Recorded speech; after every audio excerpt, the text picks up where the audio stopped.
മക്കളെ തെരഞ്ഞ് മക്കളുണ്ടാക്കാനുള്ള മരുന്നും തെരഞ്ഞിട്ട് കണ്ട ആശുപത്രി മുഴുവനും കയറുന്നതിന് മുമ്പ് ഭാര്യയും ഭർത്താവും കൂടെ ഇരുന്നിട്ട് അസ്തഗ്ഫിറുല്ലാഹ് പറ, എന്നിട്ട് ഇതിന് വെള്ളം ഊതി കുടിക്ക്.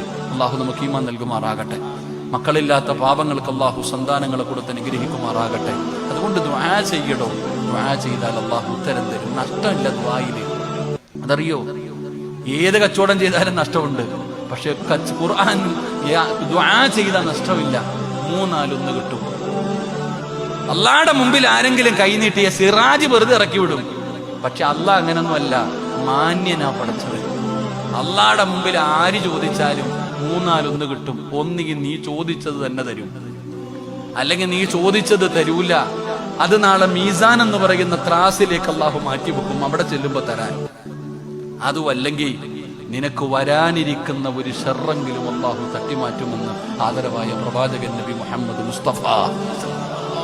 അതാണ് ദുആ. അള്ളാഹുടെ മുമ്പിൽ കൈനീട്ടും മക്കളെ. റബ്ബ് തരുന്നത് പോലെ ലോകത്ത് ആർക്കും തരാൻ കഴിയില്ല.